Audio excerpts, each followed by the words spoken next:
Si les parece, vamos a dar continuidad al seminario con la última mesa de reflexión y debate. Y me gustaría empezar casi como terminó Saturnina, diciendo que probablemente esta mesa va a ser no interesantísima, sino apasionante. Espero que no me reprochen que volvamos a los temas autonómicos y abandonemos un poco los temas locales. Bien, en primer lugar, quiero agradecer al profesor Isaac Martín y en particular a las áreas de Derecho Administrativo de esta universidad, al Centro de Estudios Europeos, que hayan contado conmigo para moderar esta mesa y sin duda alguna para seguir consolidando, porque ya está consolidado, este seminario de estudios autonómicos que con tanta maestría puso en marcha el profesor Luis Ortega Álvarez, ¿no? Para mí un placer también coincidir con el profesor Joaquín Tornos, que dada su relación estrecha con el profesor Luis Ortega, ha sido siempre un punto de referencia para todos los profesores del área de Derecho Administrativo. Quiero agradecer también a todos los presentes, alumnos del GOFEL, que es como le hemos dado en llamar al máster especializado en entidades locales, porque hayan tenido una participación tan intensa en el mismo, ¿no? Aprovecho para felicitar a todos los ponentes que nos han antecedido en el uso de la palabra por sus magníficas intervenciones. Como decía, a mí me parece que el tema que vamos a tratar es un tema apasionante. En primer lugar, porque la mayoría de nosotros somos castellano-manchegos y un notable interés debemos tener, sin duda alguna, en afrontar el proceso de reforma estatutaria que está en marcha y en este momento se encuentra en la Comisión Constitucional del Congreso, ¿no? Yo esta mañana, cuando escuchaba la presentación del presidente de las Cortes de Castilla-La Mancha, pues debo decir que también pues ha surgido cierta preocupación en mi planteamiento y en la forma de ver las cosas a la hora de afrontar este tema. Si ustedes recuerdan, literalmente ha dicho que probablemente el futuro de la reforma estatutaria es un futuro sombrío. Yo no sé si a lo largo de estas intervenciones de la directora general del Gobierno autonómico y del profesor Javier Díaz Reborio podremos llegar a esta conclusión, ¿no? Lo cierto y verdad es que si han observado con cierto detenimiento el proceso de gestación y desarrollo de la reforma estatutaria, es bien cierto que teniendo en cuenta el contenido de las enmiendas que se han presentado en esa Comisión Constitucional del Congreso, pues probablemente tengamos que afrontar una vez más con cierta frustración un proceso de reforma estatutaria fallida.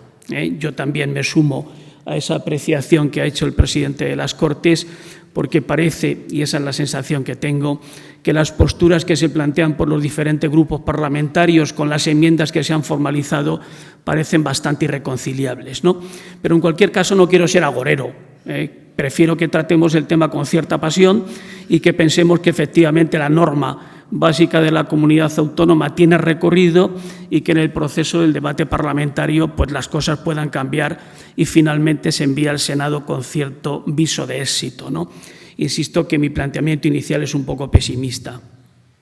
Los dos ponentes que me acompañan en la mesa para abordar este tema de la reforma estatutaria son sin duda alguna ponentes muy indicados, ¿no? Empiezo por hacer una breve referencia a la participación del profesor Javier Díaz Reborio, que como ustedes saben es catedrático de Derecho Constitucional de esta universidad, con destino aquí, precisamente en Toledo, en la Facultad de Ciencias Jurídicas y Sociales de Toledo. Es un profesor con mucha dedicación al mundo universitario, con una producción científica interminable que obviamente les voy a aliviar no haciendo una referencia concreta a esa producción científica. Es autor de más de 100 publicaciones. Debo decir que además que es un jurista, a mi juicio, con un perfil tremendamente humanista. No en vano participa como columnista de la prensa local con mucha frecuencia y nos ilustra sobre temas que van mucho más allá de lo jurídico y que tienen mucha relevancia desde el punto de vista social. Más allá de la universidad, debo recordar que ha sido consejero del órgano consultivo superior de la Comunidad Autónoma, del Consejo Consultivo de Castilla-La Mancha. Creo que todavía sigue siendo vocal de la Junta Electoral, ha sido vocal de la Junta Electoral de Castilla-La Mancha, ha sido director del Departamento de Ciencia Jurídica y Derecho Público, ha sido vicedecano de Enseñanzas Jurídicas, si no recuerdo mal, tiene 8 doctorados honoris causa, y ha dirigido en torno a 20 tesis doctorales, ¿no? Por tanto, como les digo, pues es un profesor netamente indicado, claramente indicado para abordar un tema con este perfil constitucional que es, sin duda alguna, la reforma estatutaria. A mi lado derecho me acompaña una persona no menos indicada para afrontar el proceso de reforma estatutaria y contarnos seguramente algunos de sus secretos si ella quiere, porque es la directora general de coordinación del Gobierno autonómico, adscrita a la vicepresidencia primero de la presidencia de la Junta de Comunidades de Castilla-La Mancha, Diana Asín. Diana Asín, debo decir en cuanto a su currículum, que es licenciada en Derecho y Ciencias Políticas por la Universidad Carlos III, corrígeme si me dejo algo por el camino, es licenciada en Ciencias Políticas, además fuera de España, por una universidad francesa, la de Versalles, París. Es además persona que tiene una experiencia política muy dilatada, a pesar, debo decirlo, de su juventud. Ha sido asesora del Parlamento Europeo, ha sido asesora del Gabinete del Ayuntamiento de Toledo, ha sido asesora de la Consejería de Hacienda y Administraciones Públicas y, como les digo, en este momento es la directora general de coordinación del Gobierno autonómico. En lo profesional, debo destacar además que es funcionaria de carrera del Cuerpo Superior de la Junta, concretamente de la especialidad jurídica. Por tanto, es una persona con un bagaje tanto profesional como político más que indicado para que nos cuente, yo creo, como les decía, si acaso algunos de los secretos del proceso de gestación de esta reforma estatutaria, ¿no? Yo no me voy a extender en la cuestión de fondo, simplemente les digo que en este momento esa propuesta de reforma estatutaria está en el Congreso desde junio del año pasado, si no recuerdo mal. El primer debate de totalidad se celebró en noviembre del año pasado, que además se admitió a trámite con una abrumadora mayoría, 288 votos a favor, apenas 34 en contra. Creo que hubo 13 abstenciones y 15 diputados no votaron, ¿no? En este momento se encuentra, como les digo, en la Comisión Constitucional del Congreso. El plazo para presentar enmiendas se agotó después de varias ampliaciones en febrero del año 2026. En enero, febrero del año 2026. Y en este momento, como les digo, estamos pendientes de que la Comisión Constitucional elabore el dictamen que será sometido nuevamente a debate de totalidad en el Pleno, ¿no? Como les digo, con una serie de enmiendas que parecen probablemente irreconciliables y que nos pueden llevar, insisto, que es un planteamiento un poco pesimista, a que tengamos que abandonar seguramente la pretensión ambiciosa de llevar a cabo una sustitución del estatuto actual por uno totalmente nuevo, que es lo que estamos proponiendo, porque teniendo en cuenta el contenido de las enmiendas presentadas, algunas parecen irreconciliables. En fin, no les cuento más de este asunto. Mi función como moderador a partir de ahora es simplemente controlar el tiempo. Como ustedes verán, los ponentes no tienen ningún temor porque saben que el poder coactivo del moderador es inexistente. Aquí no hay derecho punitivo que valga. En consecuencia, les ruego que no les requiero para que agoten aproximadamente entre 20 y 25 minutos, no más, que serán los que podamos dedicar para que luego tengan ustedes tiempo de plantear las cuestiones que les susciten sus intervenciones. Sin más preámbulo, doy la palabra al profesor Javier Díaz Reborio.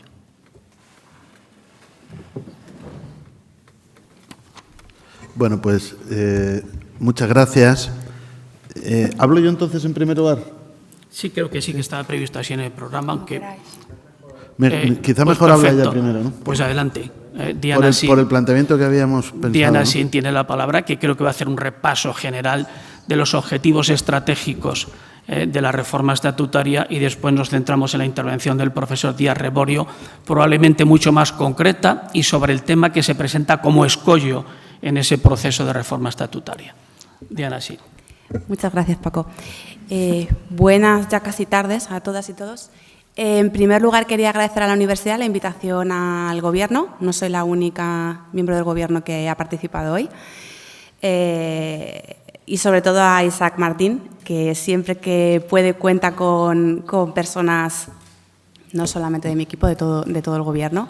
Hace ya unos cuantos años que nos conocemos, con lo cual, gracias por girar esta invitación. Y es un honor participar en la mesa con el profesor Francisco Javier y también con el profesor Paco Puerta, que nos conocemos también desde hace años. Él, entre otras cosas, me ayudó a preparar la oposición, con lo cual Pues en parte gracias a él estoy aquí. Bueno, yo no me voy a extender mucho en explicar el procedimiento administrativo, porque lo hará desde una perspectiva con más rigor académico y con más detalle mi compañero de mesa. Voy a centrarme en cuáles son los aspectos que, a mi juicio al menos, son más interesantes del estatuto. Si luego no se coincide, pues al final de la ponencia estaré encantada de contestar las preguntas que se considere. Y solo voy a hacer una matización porque, bueno, la razón de que yo esté en esta mesa es que fui una de las personas miembros del grupo de trabajo desde el inicio hasta la actualidad. Y, bueno, pues por eso voy a dar una perspectiva un poco, no de rigor académico, un poco más de cotilleo. Es verdad que actualmente está en un impasse. Soy consciente que el presidente de las Cortes esta mañana ha dicho que ¿el qué? Sí, está a punto de añadir una página de naturaleza muerta, con un bodegón o algo así. Pero bueno, yo personalmente hablo ya como persona física, no como miembro del Gobierno. Yo todavía tengo esperanza porque sí que quiero poner sobre la mesa un hecho, y es que fueron 2 años de trabajo muy intensos, principalmente por los grupos políticos, también por otros miembros de los partidos políticos y del Gobierno, en este caso al que yo representaba. Y hubo mucho consenso, hubo unanimidad, y esto es cierto, y el hecho de que ahora no haya un acuerdo, que es bastante kafkiano la situación, no quita que es verdad que hubo un trabajo muy intenso, y yo particularmente me lo creí, porque realmente es que nos veíamos todas las semanas. Después la separación fue muy traumática, porque nos veíamos 1 o 2 veces para trabajar intensamente nuestras horas de trabajo, y en mi caso mis horas personales, para elaborar, reelaborar, reescribir. Todo esto duró aproximadamente 1 año y medio. Después los grupos políticos hicieron un intenso trabajo con el tejido social y el tejido empresarial de la región. Quiero decir también, siendo muy honesta, que fue muy constructivo. No recibimos ninguna propuesta que fuera para modificar o para eliminar partes del nuevo texto, sino todo lo contrario, siempre fueron de mejora, y de algunas de ellas me gustaría referirme luego en la ponencia. Después, evidentemente, una revisión por los servicios jurídicos, y acabamos con la aprobación por mayoría en las Cortes. Como habréis podido ver los que hayáis seguido este proceso, en las Cortes hubo una unanimidad absoluta a la hora de presentar las enmiendas. Las presentamos de la mano los 2 grupos políticos mayoritarios. El tercero no, porque, bueno, si no cree… Bueno, también lo presento, pero como no creen en las comunidades autónomas… Y bueno, pues ha sido sorprendente. Yo no voy a dar valoraciones políticas porque no es mi papel hoy, pero es verdad que el principal escuello, que es la horquilla de los escaños, fue algo muy acordado. De hecho, por enmienda se determinó que no entrase en vigor hasta el 30 de diciembre del año 2027, es decir, hasta que después de que hubieran pasado las elecciones. Incluso hubo una enmienda también compartida que se presentó por acuerdo de ambas partes, de que la ley electoral se aprobase o modificase, o en su caso se derogase, por mayoría de 3/5, con lo cual había un acuerdo, íbamos de la mano, y bueno, por las circunstancias que sean, que no me corresponde a mí valorarlo, está roto, pero yo mantengo mi positivismo de que no puede ser que nos quedemos sin este texto, que yo creo que da un salto cualitativo al texto que tenemos actualmente, que tiene más de 40 años y está profundamente desfasado. Yo diría que es el Estatuto de Autonomía, probablemente con Extremadura, yo creo pues que no ha tenido apenas cambios, y sería realmente pues una pena. Bueno, entrando en el contenido, como habréis podido leer todos, tiene 93 artículos, 5 disposiciones adicionales, una transitoria, una derogatoria y una final.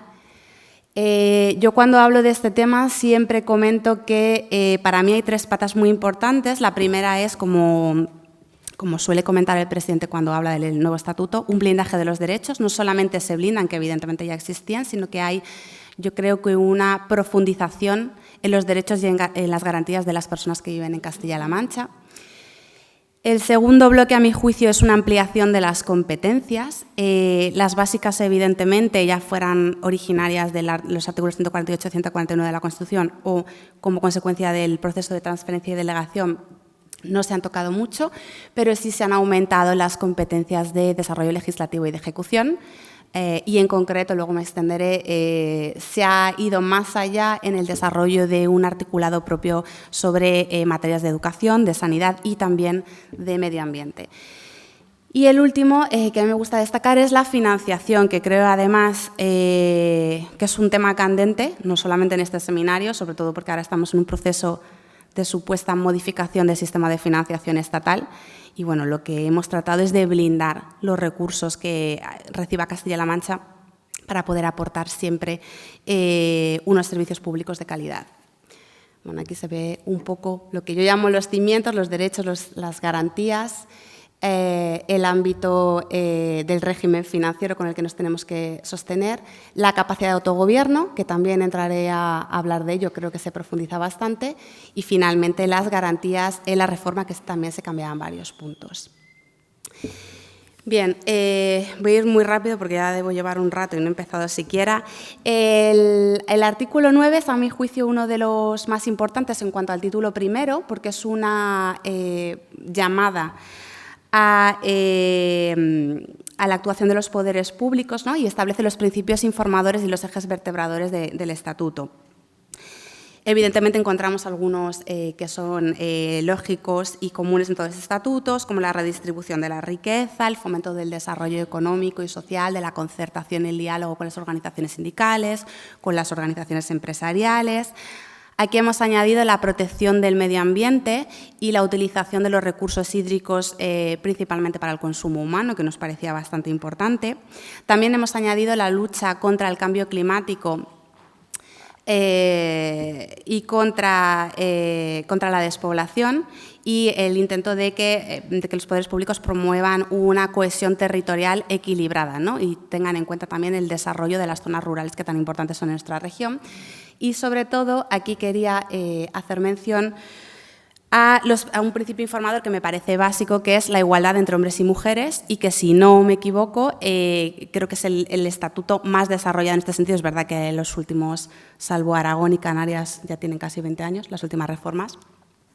Y es verdad también que tenemos una protección en la Constitución, tenemos una ley orgánica estatal, tenemos leyes autonómicas, pero nos parecía muy importante que la igualdad fuera un eje vertebrador del nuevo estatuto, ¿no? Como una declaración de intenciones de lo que quiere esta comunidad autónoma. Entonces, además, en el artículo 9 lo encontramos en el artículo 24 como una obligación de paridad en las listas electorales, en el 72 como una competencia propia de la región, para promover la igualdad entre hombres y mujeres y también la lucha contra la violencia de género, en el 81 para promover la igualdad salarial y económica, y también el 16, que es un artículo específicamente para la igualdad entre hombres y mujeres, al objeto de garantizar, pues, la igualdad económica, social, laboral, y también promover medidas que hagan que la maternidad no suponga un freno en la carrera laboral y económica de las mujeres. Bueno, el artículo 10 recoge una serie de deberes, que son los que ya aparecían en el estatuto actual por parte de la ciudadanía, no me voy a extender, pero sí una serie de articulado en este título sobre las garantías de derechos de determinados colectivos o determinadas situaciones vitales en las que una persona o un colectivo se puede encontrar a lo largo de su vida. Por ejemplo, me parece interesante los derechos de los mayores, ¿no? Para promover que vivan con dignidad y que no se encuentren en situaciones de soledad no deseada. Los derechos de las personas mayores para promover su protección, sobre todo a aquellas personas que se encuentran fuera de las instituciones familiares. Los derechos de las personas jóvenes, este me parece bastante interesante, por joven entiendo menor de 30, para promover políticas de emancipación y también su efectivo desarrollo económico y social, y bueno, derechos de personas con discapacidad, desfavorecidas, también me parece bastante interesante, derechos para las minorías, ¿no? Este artículo, además, en concreto, se vio muy enriquecido en los procesos que digo de concertación con las entidades sociales y económicas, principalmente a través de asociaciones LGTBI y del pueblo gitano. No voy a entrar en los derechos de índole económico y social, simplemente puntualizar dos cosas. Habréis podido ver que hablamos del derecho a recibir una educación pública de calidad. Esto se hizo absolutamente a propósito, hablar solamente de la educación pública. Derecho a una vivienda digna, ya aparecía antes, pero nos parecía que era importante recalcar el derecho a acceder a ella en condiciones de igualdad y, por último, como decía al principio de mi intervención, derecho a un desarrollo territorial cohesionado. Bien, el título 2 es muy interesante porque profundiza en la capacidad de autogobierno de Castilla-La Mancha. Voy a dar unas breves pinceladas. Uno de los elementos interesantes, a mi juicio, que integraba era la posibilidad de usar el decreto ley por parte del Gobierno, a lo que nos habilita la Constitución y también otras comunidades autónomas, como por ejemplo Andalucía, lo tienen. Y bueno, hubiera sido una herramienta, si finalmente no se aprueba el estatuto, pues que hubiera yo creo que ayudado bastante en situaciones de urgencia. Otro elemento importante aquí es la famosa horquilla. Como sabemos, nuestra comunidad autónoma es la más infrarrepresentada de toda España. O sea, ya no hablo ni de Aragón ni de Extremadura. O sea, es que La Rioja tiene 300.000 habitantes y tiene más representantes en la Cámara que nosotros, con lo cual yo creo que esto respondía no solamente a una voluntad política y gubernamental, sino también social, de que Castilla-La Mancha estuviera mejor representada en las Cortes de Castilla-La Mancha. Esto, como digo, fue un acuerdo de ampliar la horquilla a 55 escaños, que ya era similar a la que había antes de la reforma del año 2014 y de que esta modificación entrase en vigor antes de, a partir de prácticamente 2028, y es el motivo de que actualmente pues, el estatuto parezca que no va a salir porque uno de los grupos políticos se ha retractado de este acuerdo. También es bastante interesante el hecho de que se ha eliminado el aforamiento, que yo creo que respondía a una realidad social, ¿no? A un requerimiento de la sociedad, de que en el año 2026 pues resultaba un poco una antigualla, ¿no? Que los miembros de las Cortes sigan teniendo aforamiento. Y bueno, y finalmente pues se regulan una serie de instituciones, porque ahora, como sabemos, solamente está regulado el Consejo Consultivo, pues como era el Defensor del Pueblo, que todavía no se había creado por ley autonómica, un comisionado garante de las libertades y derechos de la ciudadanía, la Cámara de Cuentas, el Consejo de Transparencia y el Consejo de Diálogo Social, que por contra, bueno, pues sí que existen, sí que han sido regulados previamente y están plenamente en vigor. Y lo que se había decidido también es, por una enmienda que se presentó por unanimidad, que la aprobación, modificación o derogación de estas instituciones fuera por mayoría de 3/5, con el objetivo, y lo declaro abiertamente, de que si en algún momento puntual algún partido político que no cree en las autonomías llega a gobernar, pues no elimine unas instituciones que consideramos que son esenciales para la ciudadanía. En cuanto al Poder Judicial, no me voy a extender porque básicamente es la regulación que existe en el estatuto actual. Bueno, yo personalmente soy la encargada de evaluar los trabajos de si adquirimos o no las competencias de justicia. Por el momento no creo que esto suceda, con lo cual no sé, hemos sido prudentes y hemos pasado pues, a establecer lo que ya había, ¿no? La regulación del Tribunal Superior de Justicia, la capacidad que tenemos para nombrar notarios y registradores de la propiedad, etcétera, etcétera. Voy al título 4, que tiene especial importancia en este seminario y que yo creo que se ha ampliado bastante con respecto al estatuto actual. Se profundiza en la autonomía de los municipios y de las provincias y también en las capacidades de colaboración y cooperación entre la comunidad autónoma y las entidades locales. Voy a dar los puntos que yo considero que son más importantes, si no lo discutimos al finalizar la ponencia. El primero, el reconocimiento de la comarca, atendiendo a sus caracteres históricos o sus circunstancias sociales o económicas, el reconocimiento de áreas metropolitanas, el reconocimiento de las comunidades supramunicipales, ya que el principal cambio es que se establece que podrán crearse nuevas por ley. Mantenemos las que ya existían, que son Villa y Tierra y Señorío de Molina. Por enmienda, en las Cortes de Castilla-La Mancha se aprobó también la inclusión de tierras de Talavera, que era una petición que llevaban muchos años solicitando. Y bueno, como habréis visto, pasa de este título a la disposición adicional cuarta únicamente por la conclusión de que si se aprobaban nuevas, que es el objetivo, no quedase el texto del estatuto rápidamente desfasado.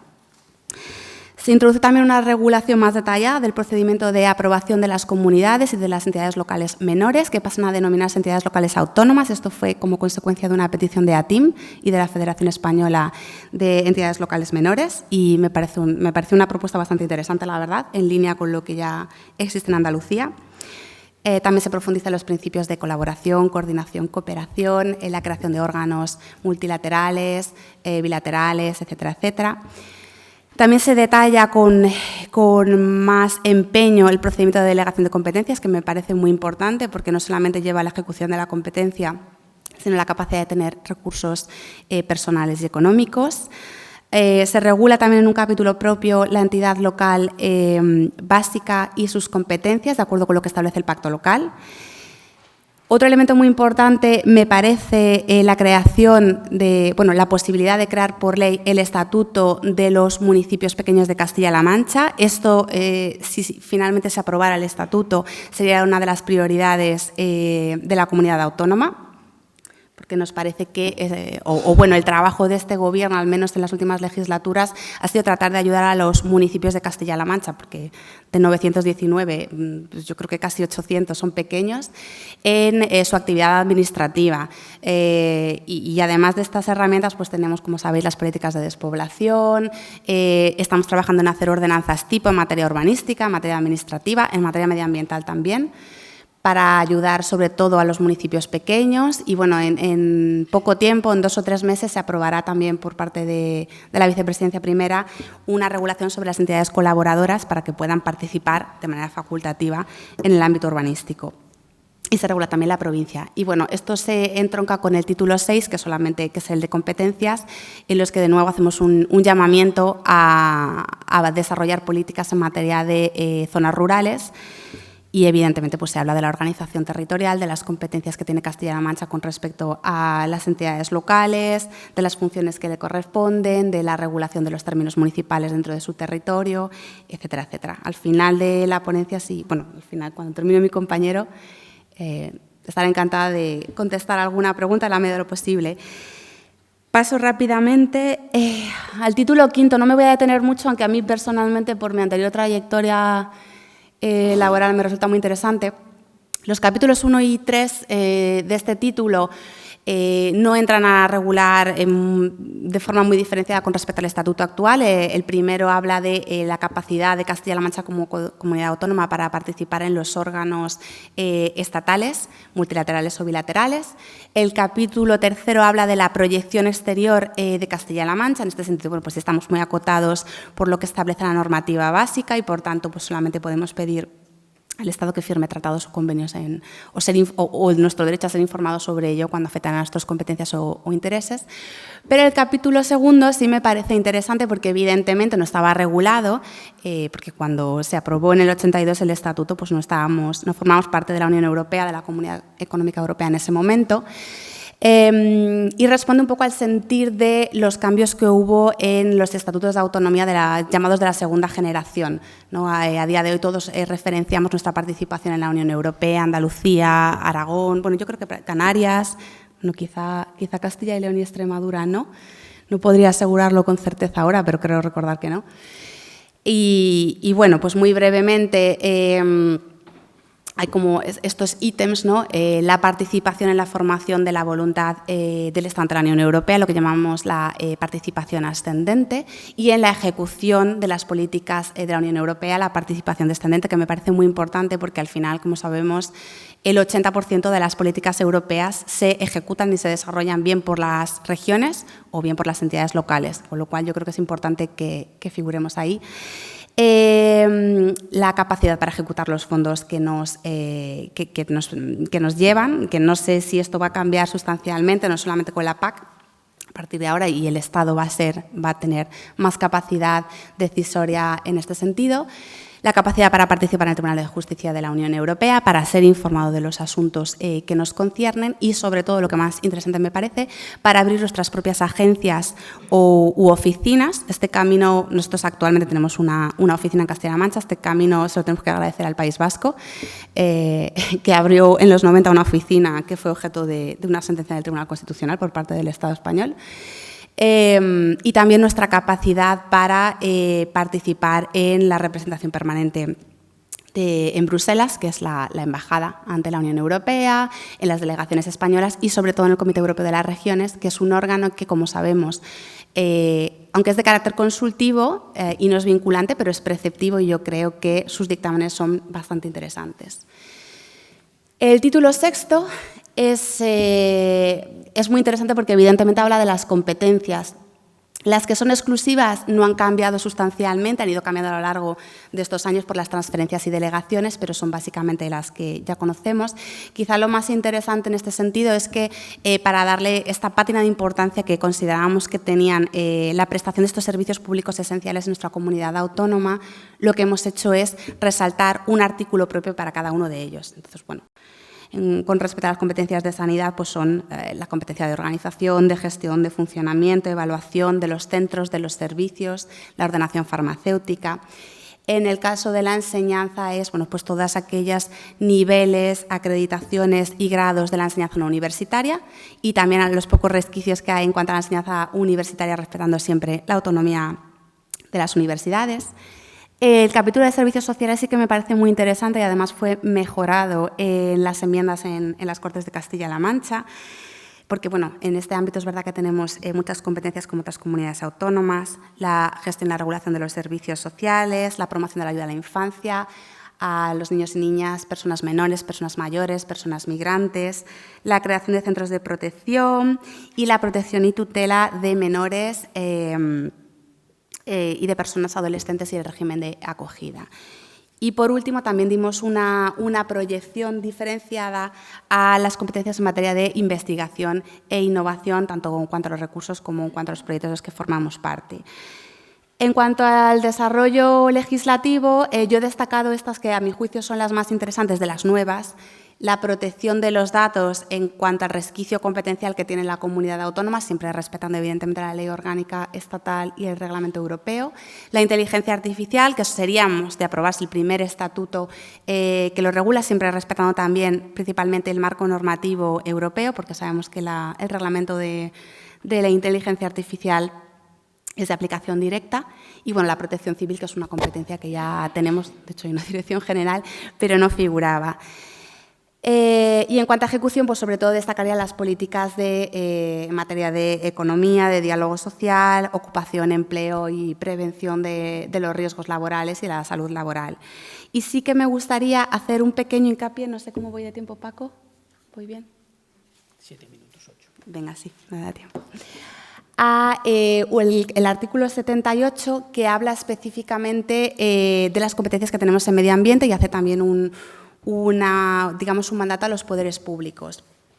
En este sentido, bueno, pues regulamos el disfrute del agua, como decía al principio de mi intervención, el hecho de que los recursos hídricos se encaminen principalmente al consumo humano y también al desarrollo económico, al desarrollo social, al industrial, evidentemente, al agrícola, al ganadero de nuestra región. La regulación de un uso adecuado y suficiente de nuestros caudales ecológicos, la regulación de medidas para proteger la calidad del aire y de la atmósfera y también tratar de combatir la contaminación ambiental, la adopción de medidas de evaluación y de gestión contra las externalidades negativas medioambientales y también, evidentemente, el impulso de las energías renovables, que en nuestra región, como sabéis, principalmente se basan en los biocombustibles y, sobre todo, en el hidrógeno verde. Este artículo, si no me equivoco, Canarias tiene un artículo también sobre el medio ambiente, pero aquí nos lanzamos a la piscina y ni los ministerios ni los letrados de la Cámara de Diputados nos han dicho que esto sea inconstitucional, con lo cual, si llegara a aprobarse, digo, yo me mantengo siempre positiva, pues sería la regulación más extensa que hay en los estatutos actualmente. Y bueno, ya terminando, el título séptimo a mí personalmente me parece muy importante, voy a dar solo unas breves pinceladas. Este título lo que busca, como decía al principio, es bloquear o blindar que haya una financiación suficiente para hacer frente a la prestación de nuestros servicios públicos en todo el territorio. Entonces, los elementos principales, a mi juicio, serían, en primer lugar, establecer una cláusula en este título séptimo para que, independientemente del sistema de financiación estatal, Castilla-La Mancha no tenga una posición de desventaja o de desequilibrio territorial en relación con otras comunidades autónomas. Creo que esto está muy en boga ahora con el famoso principio de ordinalidad que se promulga desde el Estado y que a nosotros claramente nos parece pues, un desequilibrio y un elemento injusto. En segundo lugar, establecemos la disposición adicional cuarta, en consonancia con lo que han hecho otras comunidades autónomas como Cataluña, pero extrapolándola a nuestro territorio, el elemento de que siempre se tengan en cuenta los criterios territoriales o las especificidades en la idiosincrasia que tiene Castilla-La Mancha, como son la población, la extensión geográfica y la dispersión territorial, que, como sabemos, es uno de los elementos que más perjudica a la hora de prestar servicios públicos adecuados. Evidentemente, y vosotros lo sabéis incluso mejor que yo, que pertenecéis al mundo local, es muy, muy caro abrir una escuela rural o un centro sanitario en determinados territorios, especialmente en algunos territorios de la provincia de Cuenca y de Guadalajara. Y es una gran desventaja en relación con otros territorios como, por ejemplo, Madrid, ¿no? Que sea mucho más caro prestar estos servicios equiparablemente de lo que suponen otras comunidades autónomas. Y bueno, ya finalmente se establece la posibilidad de crear la Agencia Tributaria de Castilla-La Mancha, que podría ser, ¿por qué no?, un organismo con personalidad jurídica propia que, bueno, pues gestione, recaude e inspeccione nuestros propios tributos. ¿Por qué no? Y ya, bueno, en cuanto al título octavo, que establece la posibilidad de reforma y las disposiciones finales, el título octavo da unas pequeñas pinceladas, tampoco es que sean unos grandes cambios. Bueno, antes se necesitaba que la solicitud, ¿no?, la aprobación de un cambio, de una reforma del estatuto fuera por una cuarta parte de los miembros de las Cortes, ahora sería por una tercera, sí, y también como una propuesta del Consejo de Gobierno. También, como pongo aquí, es una aprobación blindada. Antes se necesitaba una mayoría absoluta, ahora se necesitaría una mayoría de 3/5. Y también hay dos elementos interesantes a mi juicio. Uno es que Castilla-La Mancha pueda retirar el texto en cualquier momento antes de que se apruebe en el Congreso de los Diputados, y el objetivo de esto es que finalmente no se apruebe un texto que diverge sustancialmente de lo que se había aprobado por la ciudadanía castellano-manchega. Y el otro es que, bueno, no aparecía en el estatuto actual, que si un texto se debate y no se aprueba, se pueda presentar uno en el plazo de un año que antes, en un plazo menor a un año que antes no se ponía. Y bueno, las disposiciones finales son la inclusión de este impuesto del depósito de residuos, incineración y coincineración, que no estaba reflejado en el estatuto actualmente y que se traspasó hace unos años. Como decía antes, la posibilidad de requerir 3/5 para la modificación de ciertos aspectos de la ley electoral, que esto es un acuerdo al que se llegó un poco condicionado también a esta modificación de la horquilla, y como decía antes, pues que en caso de aprobarse que esta nueva horquilla, esta ampliación de los representantes de la Cámara, no entrase en vigor en estas elecciones, sino a partir de diciembre del año 2027. Y bueno, pues en conclusión, yo me reitero, yo a pesar de lo que ha dicho el presidente, que evidentemente está mucho más informado que yo, sigo manteniendo una actitud positiva, porque recalco que es verdad que fue un trabajo fruto del consenso, verdaderamente, no lo digo por decir, y espero, bueno, que finalmente se llegue a aprobar. Quizás tengo demasiada ilusión en este proyecto, porque creo que respondería perfectamente no solamente a los retos actuales que tiene nuestra comunidad autónoma, sino también a los retos futuros. Muchas gracias.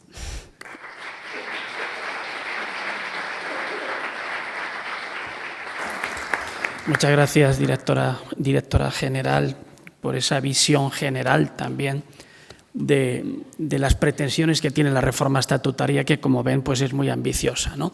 Es una reforma integral, se trata de sustituir un estatuto por otro, y de alguna forma cambia la dinámica que habíamos seguido de proponer reformas parciales del estatuto, que, si no recuerdo mal, lo hemos modificado ya en 4 ocasiones, en el 91, en el 94, en el 97 y en el 2014, ¿no?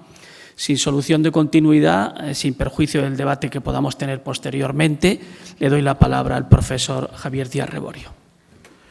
Muchas gracias. En primer lugar, por supuesto, agradecer la invitación de San Martín Delgado, del área de Derecho Administrativo, a participar en el Seminario de Estudios Autonómicos, al que yo le tengo mucho aprecio porque fui alumno, o sea, cursante del seminario en mis tiempos de alumno de la Facultad de Ciencias jurídicas y sociales, y luego en alguna ocasión pues también hemos sido ponentes. Quiere decir que el seminario, no yo, sino que el seminario es viejo, pero en el buen sentido de la palabra. Por lo tanto, una referencia absolutamente consolidada para el seguimiento pues, de la actualidad del Estado autonómico, del derecho público del Estado autonómico español. Por lo tanto, pues es una gran satisfacción poder intervenir aquí y, bueno, por supuesto también a Francisco Puerta, seguido como moderador de la sesión, pues muchas gracias. Y luego, pues es que tengo que ser breve, primero porque es la hora de comer, pero segundo porque Diana lo ha dicho todo. Entonces, en realidad, mientras hablaba, pero en algún momento me he arrepentido de haber dicho que hablase ella primero, pero no, eso era lo previsto, era lo planificado y además ella se ha ceñido en contenido y en tiempo a lo que habíamos hablado previamente, con lo cual no se puede hacer objeción ninguna.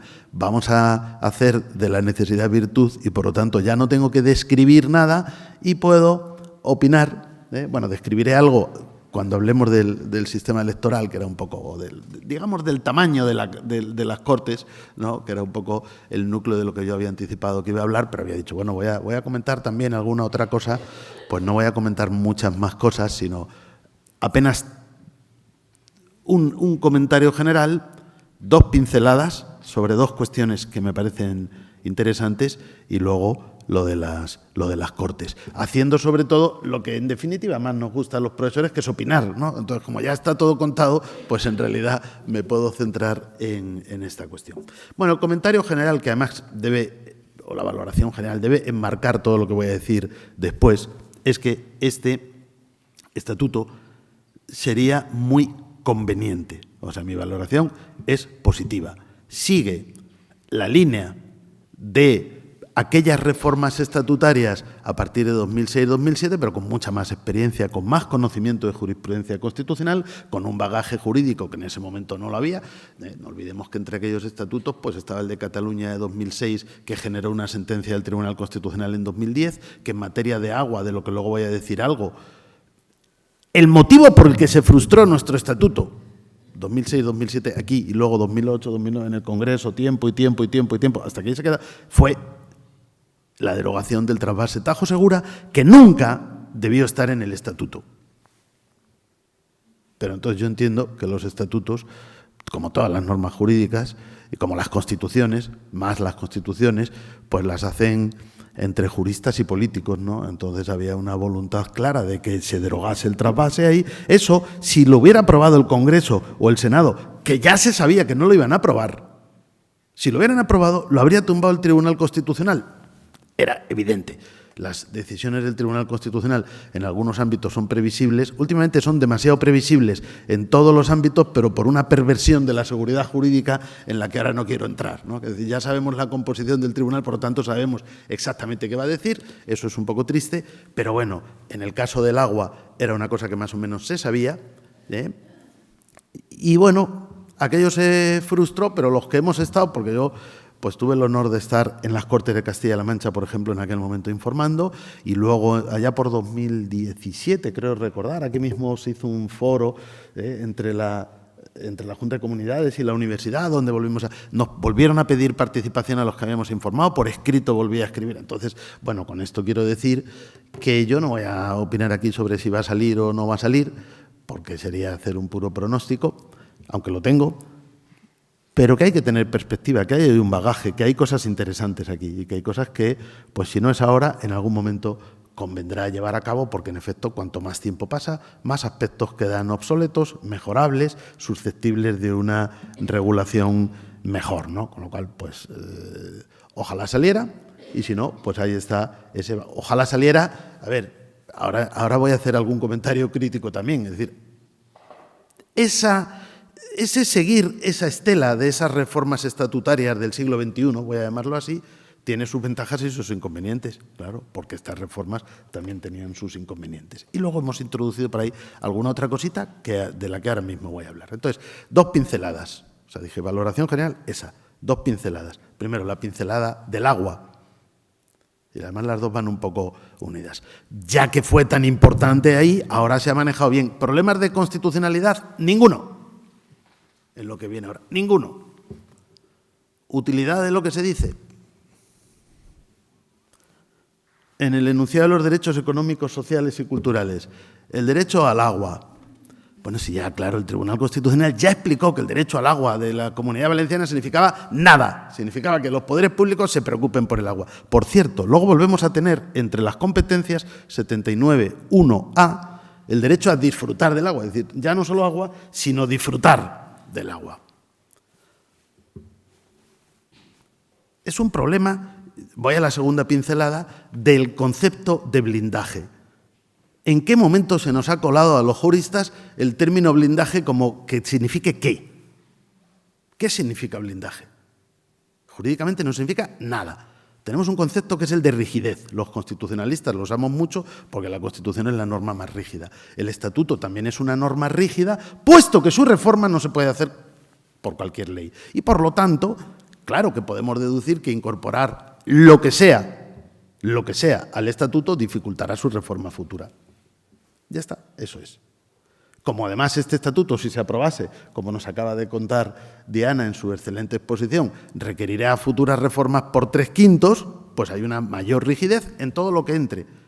Ahora, a partir de ahí, pues hombre, esto tiene más o menos utilidad según la concreción. Como estoy rodeado de administrativistas, seguro que estaréis de acuerdo, porque todavía el debate aquel de Pablo Lucas Verdú, Eduardo García Enterría, todavía resuena. Es decir, bueno, ¿qué es esto de una serie de principios que pueden significar cualquier cosa?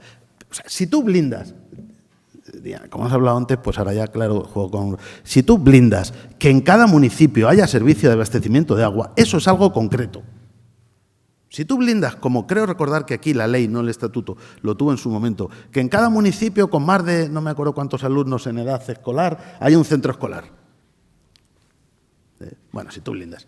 Si tú introduces en el estatuto, ves que ya caigo yo en la misma trampa de la que estoy diciendo, si tú introduces en el estatuto esto por lo menos significa que una norma con rango superior a la ley así lo dice y que los tribunales, cuando apliquen las leyes y las normas infralegales, deben tener en cuenta que pueden ser contrarias al estatuto y por lo tanto inaplicables, porque lo que significa esto es esto, que las normas inferiores al estatuto que contradigan el estatuto serían inaplicables. A partir de aquí, si tienen rango de ley, pues esto tendrá que ir al Tribunal Constitucional. Si no tienen rango de ley, pues no tal. Si tienen rango de ley, a veces no tiene que ir al Tribunal Constitucional porque hay una jurisprudencia ahí bastante matizada, pero eso es lo que significa. Ahora, si lo que pongo aquí es el derecho al agua, el derecho a disfrutar del agua, todos seremos muy felices, hermanos, la dignidad de la persona.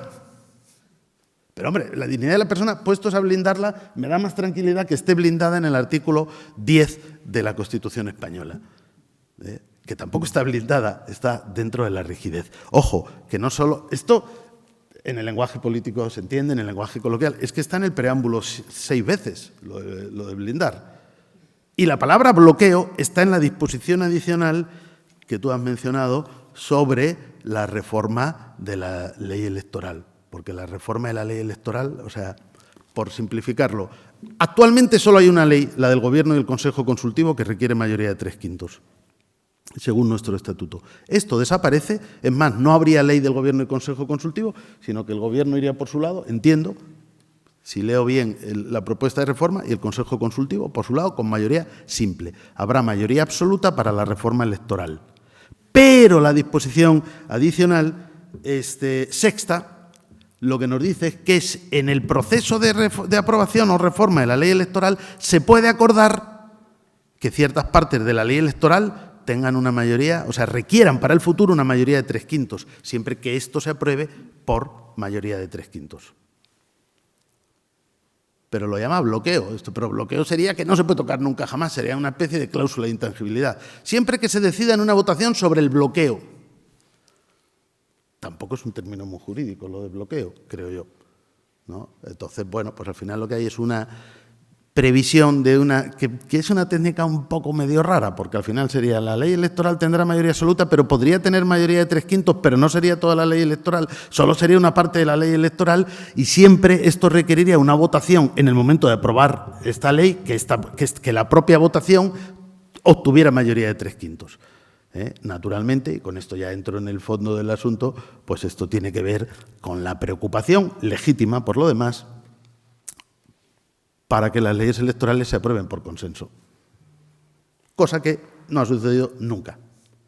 Entonces ahora viene el tema central. ¿Cuánto tiempo me queda?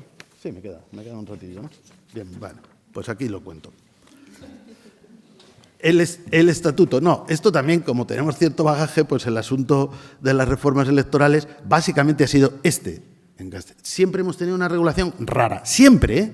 O sea, antes de esto último, éramos la única comunidad autónoma que el estatuto, teniendo en cuenta la población de 1998, no sé qué, decía, habrá un mínimo de diputados por provincia que será 7, ya no me acuerdo, no sé, 6 para Guadalajara, 7 para... No sé. Claro, entonces la población de las provincias tiene la singularidad de que evoluciona, ¿no? El tiempo pasa y unas provincias, por ejemplo, Guadalajara o Toledo, incrementan su población, mientras que otras, por ejemplo, Cuenca sobre todo, tal. Bueno, vamos a reformarlo. ¿Qué hacemos?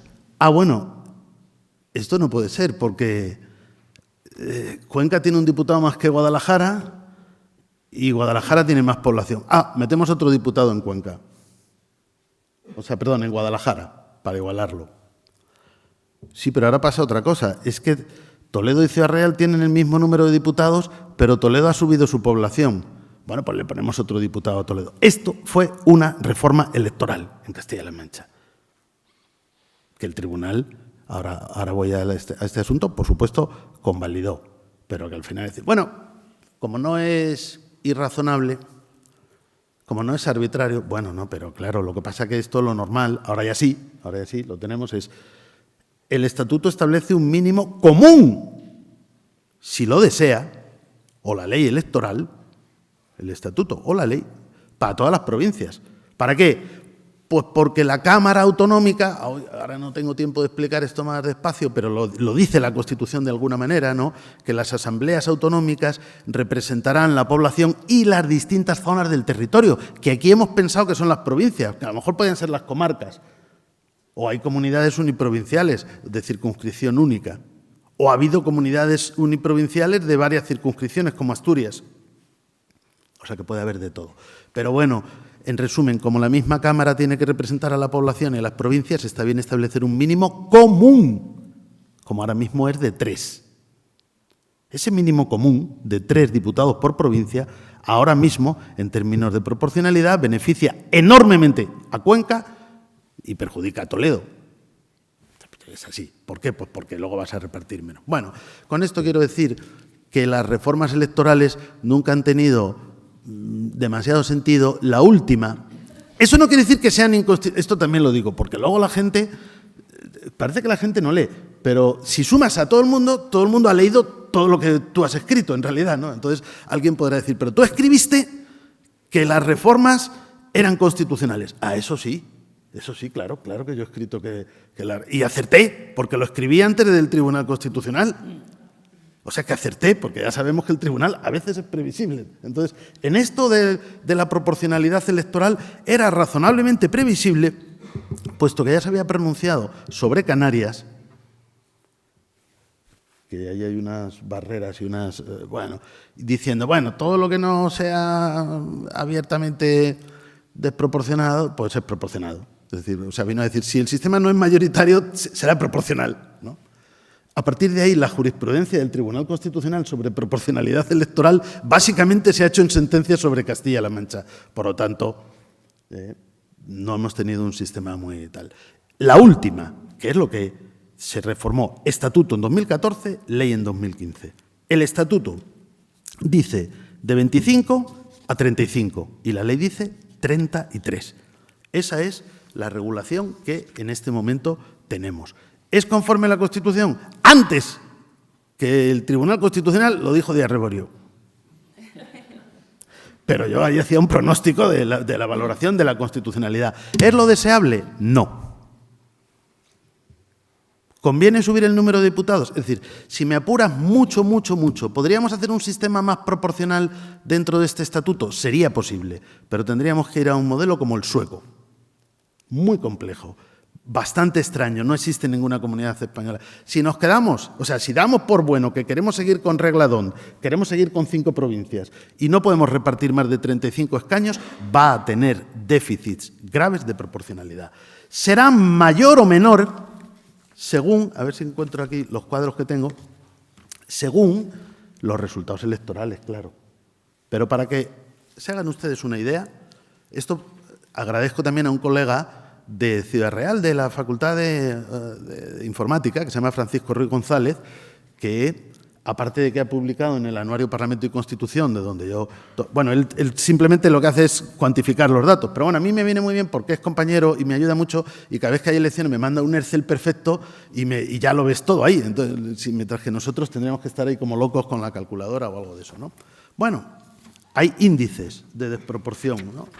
En 3 índices de desproporción... Ojo, para que tú midas esto, no es el sistema electoral en sí, sino el sistema electoral en cada proceso electoral.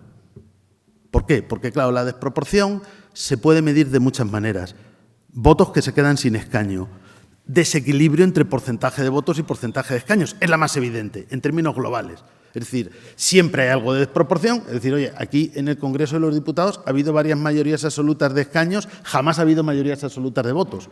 Ni cuando Felipe González en el 82 tuvo 202 escaños, creo que fueron, no tuvo 50% de votos, ¿no? Hay una... De hecho, nuestro sistema da un premio al que recibe más. El problema es, más bien, votos que se quedan sin representación, ¿no? Entonces, esto depende de los resultados. Claro, en 2015 y en 2019 nuestros resultados fueron extremadamente desproporcionados. Para que se hagan una idea, hay 3 índices, les voy a decir solo uno que va a porcentajes. El mayor, 24,2 en 2015, 24,2% de desproporción. Es un índice elevadísimo en 2019. En 2023, 6,1. Baja mucho. ¿Por qué? Porque las terceras y las cuartas y quintas fuerzas políticas bajaron mucho. Entonces, para que ustedes lo entiendan, que una fuerza política se quede sin representación parlamentaria con un 6, 5, 6, 7% de los votos no está bien, pero no es tan llamativo como que se quede sin representación con un 8, con un 9, con cerca de un 10%. Bueno, para que se hagan una idea, y esto no es solo de la última reforma, es de siempre. El único Parlamento autonómico, espero no equivocarme porque me lo he mirado despacio, el único Parlamento autonómico que nunca, jamás en la historia ha tenido más de 3 fuerzas políticas, el de Castilla-La Mancha. O sea, en la era del multipartidismo, de los nuevos partidos y de tal, todos los parlamentos, a veces simultáneamente, hemos tenido, claro, hemos tenido Izquierda Unida, hemos tenido Podemos, hemos tenido Ciudadanos, hemos tenido Vox, pero simultáneamente las Cortes nunca han estado formadas por más de 3 grupos. Nunca. Porque esto lo impide. Esto lo impide. Entonces, media de las otras 16 comunidades autónomas, índice de desproporcionalidad, 10%. 10%. Castilla-La Mancha, 24%. Bueno, partidos extraparlamentarios con más del 5% de los votos. Ojo, de toda España, de todas las elecciones autonómicas, de toda la historia democrática. Partidos que con más de un 5%, en el global, se han quedado fuera del Parlamento. Primer resultado, Castilla-La Mancha, 2015, Ciudadanos, con un 8,64%. Segundo resultado, Castilla-La Mancha, 2019, Vox, con un 7,02%. Tercer resultado, Castilla-La Mancha, 2019, Unidas Podemos, con un 6,92%. Cuarto resultado, Partido Comunista de España en Castilla-La Mancha en el año 83. O sea que todavía mucho antes de la reforma, con un 6. Solo el quinto resultado ya le corresponde a Canarias, que tampoco es un ejemplo de proporcionalidad, en 2015. Y luego el sexto, Canarias, bueno, ya hay otros, ¿no? Luego hay uno de Murcia. Es decir, los 4 resultados de partidos que con mayor porcentaje de votos han obtenido 0 escaños, Castilla-La Mancha. Pues creo, bueno, puedo decir una cosa más. Votos globales. Esto ya va o sea, sumando los de cada provincia que se quedan sin representación. Claro, pues siempre hay mucha gente. A ver, hay un partido que se llama PACMA, creo que sigue existiendo, que es el partido pobrecito de España, porque es decir, de verdad, o sea, si tienen un porcentaje de votos muy superior a otros que tienen representación, y los pobres no han tenido ni un diputado autonómico, ni un diputado en el Congreso, ni un senador, nunca jamás. Bueno, esto sucede, pero la pregunta es ¿en qué medida sucede? Es decir, ¿cuántos votos? ¿Cuántos votos no tienen un representante?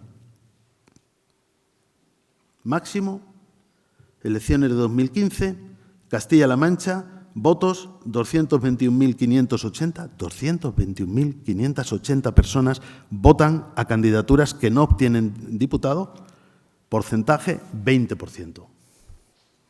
20%. De cada 5 personas que van a votar, una ha ido a votar a un partido político que no obtiene escaño. Es decir, una ha ido a tirar el voto. Vale, claro, esto ya para los estudiosos del voto útil o tal, ¿no? Alguien diría tirar el voto a la basura y alguien diría, hombre, no está demasiado bien una ley que permite esto. Debo decir que todo esto en 2023 se ha mitigado mucho, pues porque los resultados de 2023, o sea, la tercera fuerza política, que ha sido Vox, ha entrado con 4 diputados y las cuarta y quinta ya no estaban en el entorno del 9% ni del 8%. Oiga, barreras, todos sabemos que hay barreras legales, en Castilla-La Mancha es del 3%, en otras comunidades es del 5%. El tribunal las da por buenas, no resulta escandaloso. O sea, a mí no me resulta escandaloso, con esto resumo y casi puedo ir terminando, no me resulta escandaloso que una fuerza política que tiene un 4% de los votos o un 5% no tenga representación, pues porque hay muchos intereses, que son todos razonables. Claro, cuando el sistema electoral favorece a los partidos más votados, favorece gobiernos estables. Eso sí, hemos tenido, salvo en la legislatura 2015-2019, tenemos el gobierno más estable. Ahora vamos a tener también el récord, si no fuera por esa legislatura, donde los presupuestos no se presentaron a tiempo, tal, pero si no seríamos la comunidad que aprueba presupuestos. Es decir, comunidad que aprueba presupuestos todos los años. Es una cosa ya como para que te den un premio, pues porque en el contexto actual, tanto el del Congreso de los Diputados como el autonómico, ya casi es un logro aprobar presupuestos, ¿no? Bueno, claro, la estabilidad gubernamental pues tiene esas ventajas. Pero, repito, creo que la regulación actual provoca distorsiones demasiado, o puede provocarlas demasiado acusadas, y una mera reforma legal difícilmente lo solventaría, porque si no aumentamos el número de diputados, o tenemos que inventarnos un sistema un poco raro y complicado, o no alcanzamos esa proporcionalidad, ¿no? Esto que lo hemos trabajado bastante, ya lo hemos dicho por activa, pasiva y perifrástica, me han preguntado y me dicen, entonces, ¿cuál es el número exacto? Pues, hombre, no hay un número exacto, hay una ampliación. Yo dije, es que hemos llegado a tener 49, ¿no? Bueno, de hecho, en la ley llegamos a tener 53, en la ley que jamás se aplicó, la ley que más diputados teníamos, porque en la misma legislatura primero subimos a 53 y luego bajamos a 33, nada menos, ¿no?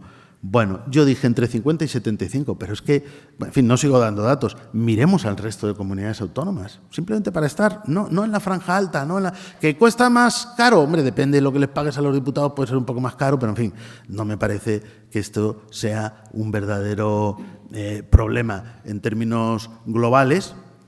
33 diputados son los mismos que los de La Rioja, teniendo en cuenta que La Rioja es circunscripción única, por lo tanto La Rioja no tiene ningún problema desde el punto de vista de la proporcionalidad, y siguiendo porque La Rioja creo que tiene como 5 veces menos población que Castilla-La Mancha.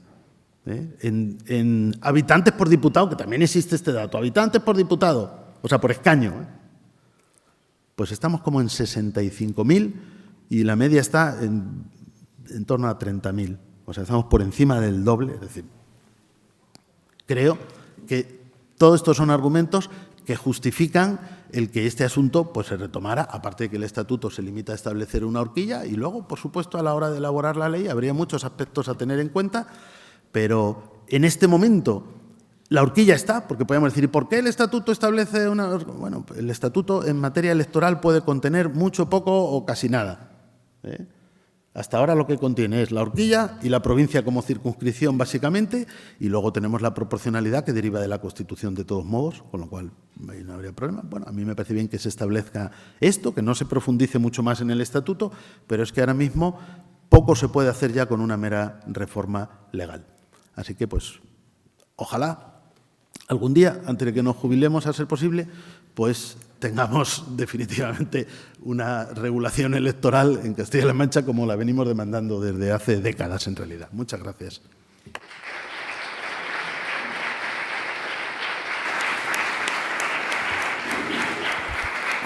Muchas gracias a los ponentes por sus intervenciones. Les decía al principio que el tema era apasionante y al final ha sido el tema y también las intervenciones.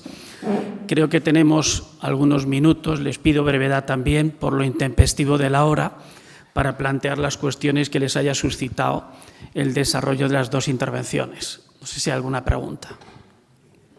Bueno, después de un par de intentos infructuosos, voy a hacer una intervención muy breve para expresar, sin que sirva de precedente, mi absoluto acuerdo con el profesor Díaz Reborio en relación, sobre todo, con la valoración que ha realizado acerca del uso del término blindaje. Podíamos tener alguna duda desde la sentencia del Tribunal Constitucional sobre la LOAPA, pero esa duda se desvaneció ya de manera definitiva después de la sentencia 247-2007 sobre el Estatuto de Autonomía de Valencia y muy especialmente después de la sentencia 31-2010 sobre el Estatuto de Autonomía para Cataluña. En esas dos sentencias el Tribunal Constitucional puso de manifiesto con absoluta claridad que la noción de blindaje es un fetiche en el sentido marxista del término, y no me refiero a marxista versión Groucho, sino a la otra. Porque no opera como tal. Los contenidos ajenos a la materia propiamente estatutaria y que están reservados a otros legisladores que se incorporan a los estatutos no quedan blindados. El Tribunal Constitucional ha puesto de manifiesto que el legislador básico, de régimen local, el legislador en materia de educación, otros legisladores son capaces de regular con entera libertad. No se cansó el Tribunal Constitucional de utilizar esta expresión en el año 2010, las materias que han quedado pretendidamente blindadas en los estatutos de autonomía.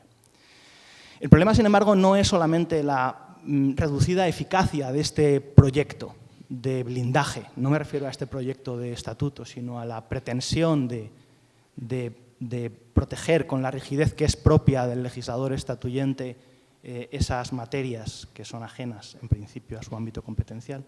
El problema es que, como todos los esfuerzos baldíos, conduce a la melancolía y a la frustración y al desapego. Yo creo que tenemos que ser conscientes de los límites de los instrumentos que utilizamos en cada momento y utilizarlos para lo que verdaderamente son efectivos. Con esto no pretendo realizar una valoración crítica acerca de los contenidos incorporados al estatuto, pero sí quizá en cuanto a la utilización de la expresión blindaje, que puede probablemente verse traicionada por el propio devenir de los acontecimientos. Y a lo mejor este estatuto, si es aprobado, pues no termina siendo impugnado ante el Tribunal Constitucional, pero es muy probable que corra la suerte de muchas otras disposiciones estatutarias que están en el Estatuto Andaluz, por ejemplo, y que sencillamente han devenido, bueno, no sé si no vigentes, pero sí desde luego no eficaces como consecuencia de lo que el Tribunal dijo a propósito del Estatuto de Autonomía para Cataluña. No sé si hay alguna intervención más.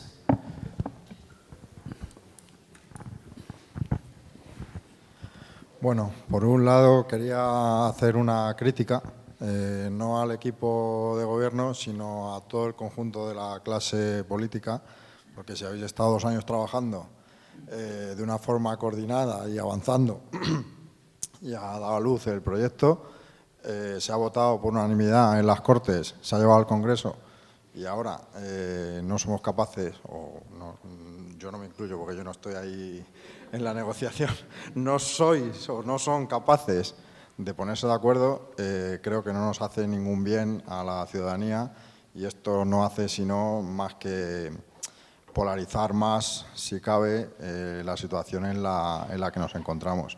Creo que deberíais de hacer un esfuerzo todas las partes para, en la medida de lo posible, pues que esto avance y al final sea una realidad.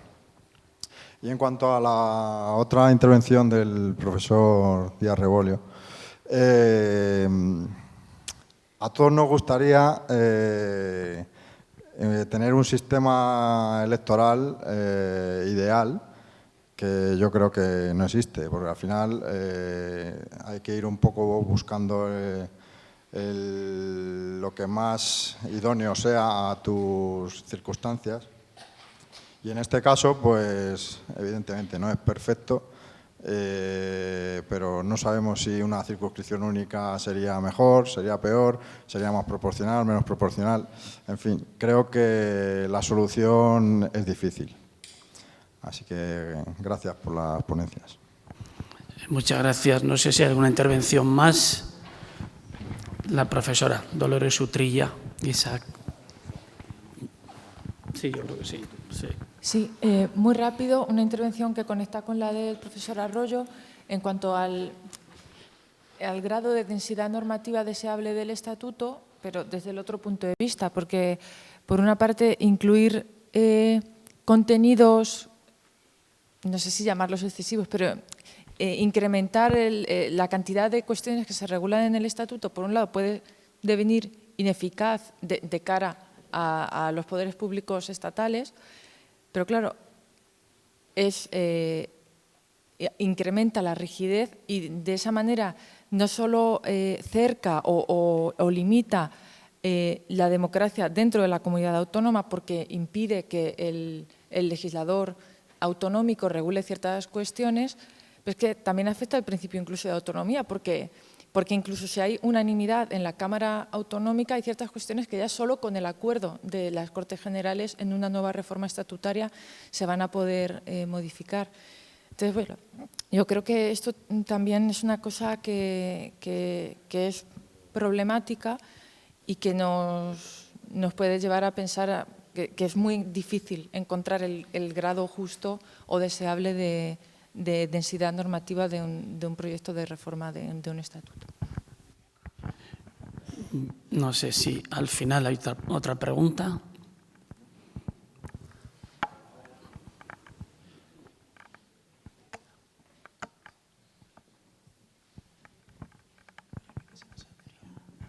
Sí, voy a ser muy breve porque si no, simplemente en materia de separación de poderes, que es una cuestión más constitucional que estrictamente administrativa, pero bueno, al final tiene implicaciones. No es mucho más sencillo establecer un sistema electoral que con independencia de las fórmulas en la que entre pues, la estabilidad y la representación y proporcionalidad pivote, haya una separación real entre el Ejecutivo y el Legislativo, porque a lo mejor alguien cree que elige al presidente del Gobierno, pero eso es una mentira. Nadie de los que estamos aquí hemos elegido al presidente del Gobierno. Lo han elegido 350 personas que sí que hemos elegido nosotros. Pero por lo tanto, al final, lo que persigue el sistema electoral, sea cual fuere, te estás cargando el principio de separación de poderes. Y eso pues también tiene luego una situación caótica como la que estamos viendo reflejada en la tramitación del procedimiento de reforma del Estatuto, ¿no? Entonces, ya de por sí, con las mayorías cualificadas que exige por razón de materia la propia Constitución y demás, pues creo que cuando hablamos de reformas de la Constitución, una podría ser ahondar en perfeccionar y democratizar el propio sistema y precisamente separar de una vez por todas y de forma real los poderes con un sistema electoral que bien elijamos al Ejecutivo directamente o bien al menos no pivote solo y exclusivamente sobre el Legislativo. Y fórmulas y ejemplos los hay en todas partes, ¿no? No hay más preguntas. No sé si el moderador puede plantear alguna cuestión a modo de reflexión muy breve, ¿no? Voy a ser muy directo. Tenemos un plan B, es decir, si esta reforma estatutaria, que es claramente ambiciosa, no prospera, que parece que puede ser así, me gustaría creer tanto como la directora general en el futuro de la propuesta de reforma, pero no llego a ser tan benevolente con el planteamiento, ¿no?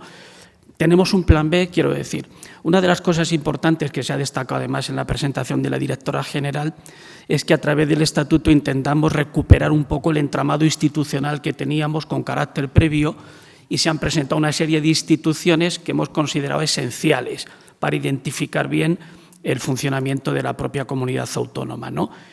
En el estatuto, en la propuesta de reforma, se hace referencia al Consejo Consultivo, se hace referencia al Consejo de Diálogo Social, se hace referencia a la Cámara de Cuentas, se hace referencia al Defensor del Pueblo y se hace referencia al Consejo de Transparencia y Buen Gobierno.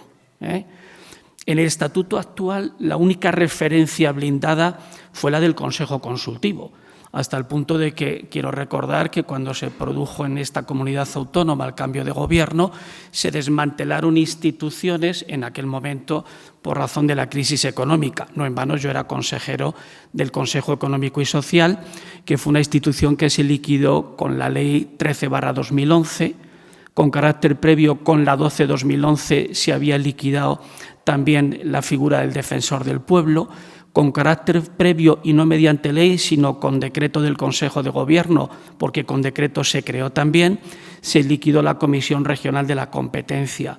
La última en caer fue la Sindicatura de Cuentas en el año 2014, que se ha recuperado con la denominación de Cámara de Cuentas con una ley autonómica, que es la 7/2021, ¿no?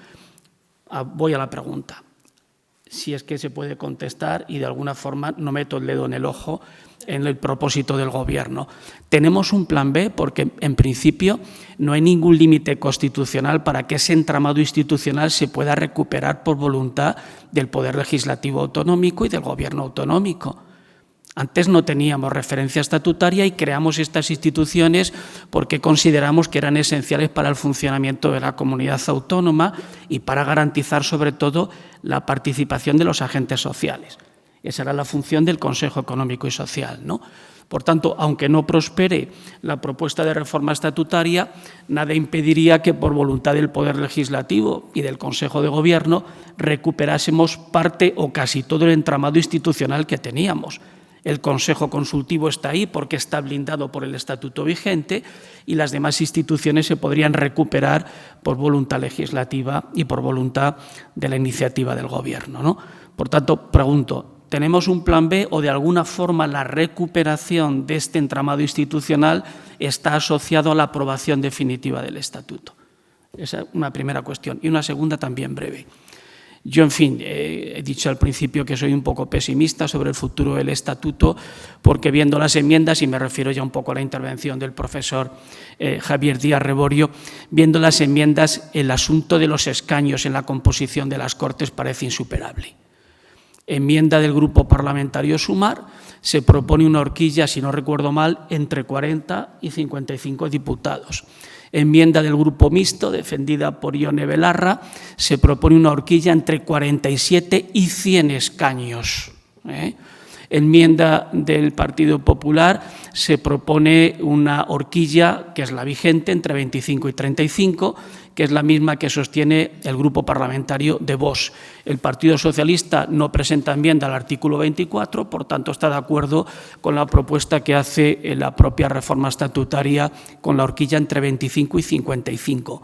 ¿Hay quien aclare esto? ¿Hay alguna posibilidad, Javier, de que esto definitivamente se pueda superar y terminemos aprobando un estatuto o sacrificando las pretensiones de toda la ciudadanía castellano-manchega? Porque ha recordado la directora general muy bien que en Castilla-La Mancha se aprobó la propuesta de reforma casi por unanimidad, no por unanimidad, pero casi, con una aplastante mayoría, ¿no?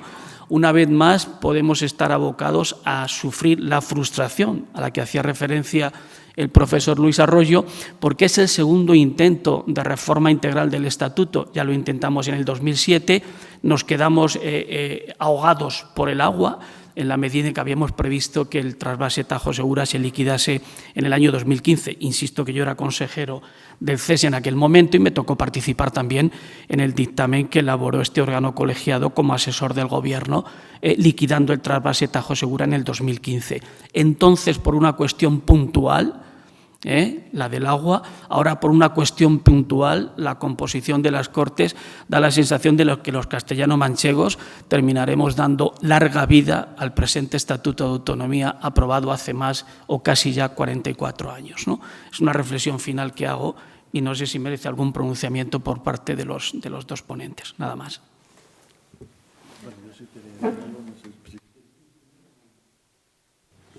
Bueno, muy brevemente, en relación al tema de los escaños y también una de las preguntas / opiniones, Yo aquí doy más bien mi opinión personal. Vamos a ver, desde el Gobierno se ha trabajado 2 años, sí, 2 años, porque era un texto, aunque partía ya del texto de 2017 y de algunas consideraciones académicas, entre ellas de mi compañero de mesa, que leí profusamente cuando preparamos el texto.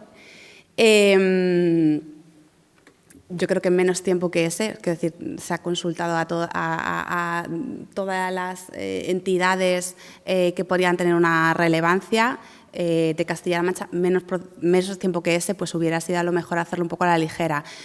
Se llega a un acuerdo, no, a mí no me corresponde decidir qué se puede hacer o qué no, pero sí que comparto que el Gobierno está haciendo un esfuerzo. De hecho, ha sido el único que ha propuesto soluciones. Lo que yo creo que no es serio es, en primer lugar, si ya se ha aprobado por mayoría de los 2 grupos políticos con mayor representatividad y se ha llegado a ese acuerdo, no entendemos que la idiosincrasia de los partidos políticos o, en mi opinión, de los procesos electorales actuales conlleve a que la ciudadanía de Castilla-La Mancha siga infrarrepresentada. Y después, en este sentido, creo que sería un perjuicio para la región. En fin, no sé qué podemos hacer si se ha acordado una cosa y se ha aprobado en las Cortes y ahora de repente se presenta una enmienda sobre una cosa que el mismo grupo político acordó. Y en relación a las instituciones, bueno, pues están, salvo el Defensor del Pueblo, todas ellas existen ya actualmente por ley autonómica. No me consta, lo que quiere decir que a lo mejor alguien lo esté pensando, que se vaya a dar alguna, supongo que te refieres a que pueda haber una modificación de las mayorías a la hora de voy a utilizar el término blindar otra vez, que tiene más un carácter político. Estoy de acuerdo que jurídicamente no tiene una gran trascendencia ni un gran significado, pero bueno, es la forma un poco también más coloquial de acercar el objetivo final, ¿no?, digamos, sentimental de la reforma a la ciudadanía. Entonces, bueno, no me consta que haya ninguna propuesta ni plan B para forzar por ley autonómica otro tipo de mayorías. Entonces, con lo cual ahora mismo solo tendría esta mayoría reforzada el Consejo Consultivo. Y 2 cuestiones más. En cuanto a grado de densidad también estoy de acuerdo, pero bueno, hemos querido, es que tiene más de 40 años este estatuto, hemos querido ser omnicomprensivos de todas las realidades y también hacer partícipes a todos los ámbitos de la sociedad.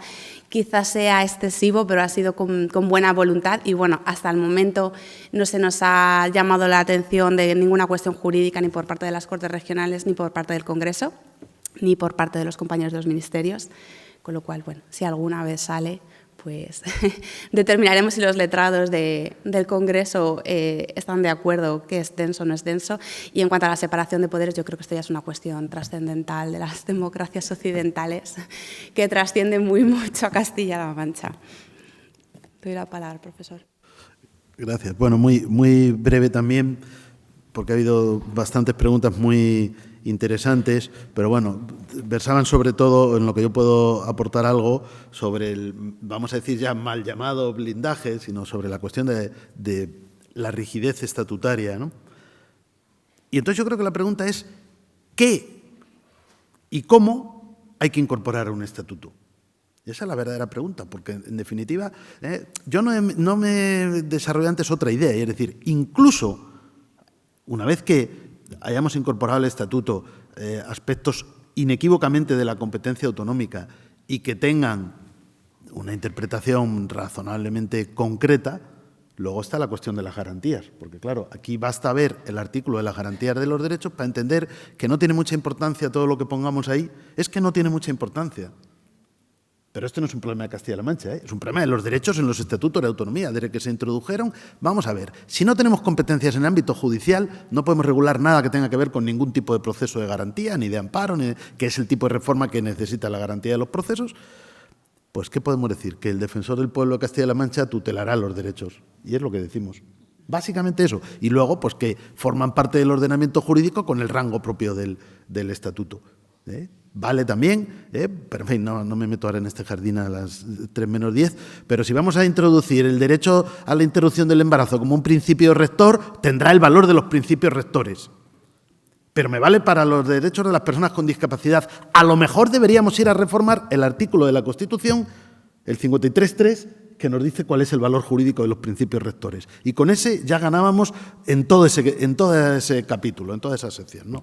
Entonces, bueno, hay que pensar el qué y cómo. Entonces, y luego hacer un poquito de pedagogía. Pero claro, esta los políticos no la van a hacer. Y los que la intentamos hacer no tenemos auditorio, pero bueno, básicamente es esto, decir, oiga, ¿está el derecho al agua en el estatuto? Sí. ¿Es constitucional? Claro que sí. Si lo dijo para Valencia, no creo que el Tribunal Constitucional fuera a cambiar su opinión para Castilla-La Mancha. ¿Qué significa? Lea la sentencia del Tribunal Constitucional. La sentencia del Tribunal dice, esto no es inconstitucional, es una sentencia interpretativa, Siempre que se interprete que donde pone los valencianos tendrán el derecho al agua excedentaria de otras cuencas, que era el caso, debe usted leer, los poderes públicos de Valencia se preocuparán porque exista agua de calidad. Pues esto es lo mismo que significa el derecho a disfrutar del agua que hemos introducido en nuestra reforma estatutaria, que nos podemos ir a celebrarlo un día y disfrutamos del agua, que cuando llueve, no quiero entrar en el tema del Tajo, pero que cuando llueve y viene agua, como el año pasado en primavera, la gente baje a disfrutar del agua del Tajo. Supongo que será eso. Es decir, no tiene mucho significado, tiene el significado de la rigidez estatutaria y también el tipo de garantía que se le pueda dar. De lo contrario, lo ha dicho Luis, son disposiciones inaplicables al final. Y claro, si decimos, pero no quiero seguir, pero si decimos, bueno, hemos blindado en el estatuto que todo acuerdo de financiación del Estado respetará los derechos de Castilla-La Mancha. Bueno, muy bien, va a ser divertido verlo. Va a ser divertido ver lo que pase si luego esto no se produce. Bueno, no va a pasar nada de esto porque no se va a aprobar el estatuto, ni tampoco luego el otro, pero si sucediera, claro, habría una tensión ahí y efectivamente el ciudadano diría, ¿qué es esto? ¿Qué es esto? O sea, porque el ciudadano pues se lee el estatuto y dice, pero es que hay un divorcio entre lo que dice, no es un problema de nuestro estatuto, lo es en parte de las constituciones, de todo, entre lo que dice el texto y la realidad. Y sobre el tema electoral, dos cuestiones. Primero, alternativas que me han preguntado. Las hay. Pero aquí sí hay que preguntarle a un político qué quiere usted. O sea, un jurista diría, ¿qué quiere usted? Yo le puedo decir lo que la Constitución permite o exige. Un régimen básicamente proporcional, lo que yo he dicho antes, que no queden laminados, es decir, borrados, partidos políticos con un 9% de apoyo electoral. Y a partir de ahí, pues podemos tener en cuenta otras. Circunscripción única. Hombre, para mí, la circunscripción única en Castilla-La Mancha, solo en Castilla-La Mancha, bueno, no solo en Castilla-La Mancha, pero en otras comunidades, podría tener problemas de constitucionalidad, si es solo una circunscripción única. ¿Por qué?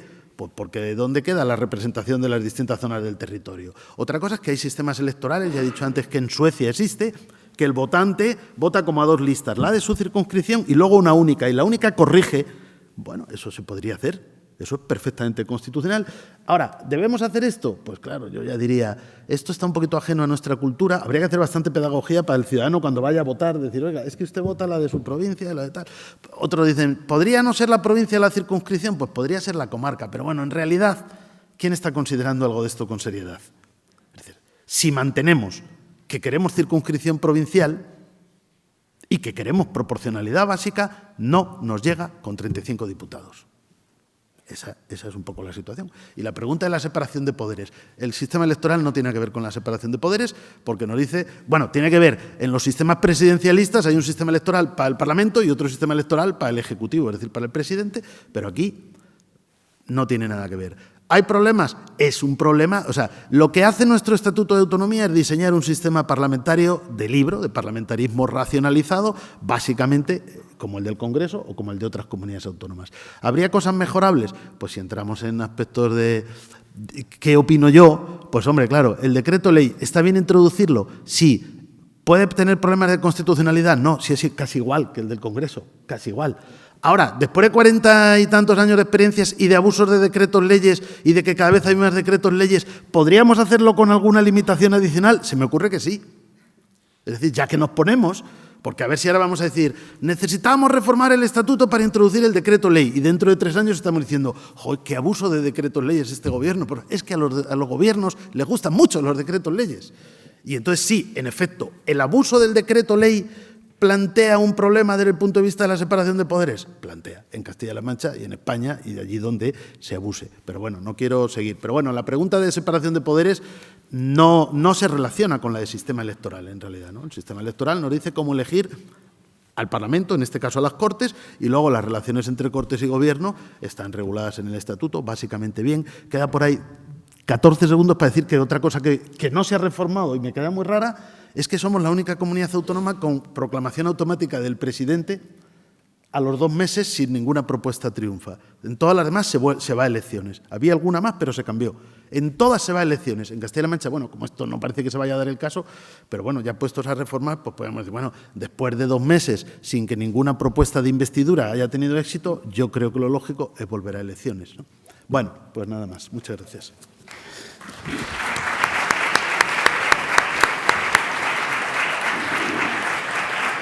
Bien, pues sin más demora agradecemos a los ponentes su intervención, a todos ustedes su atención y su paciencia por el retraso en la finalización de la jornada. No sé, Isaac, si conviene que haga algún anuncio de intendencia o no. A comer. A comer, porque reanudamos pronto. Gracias.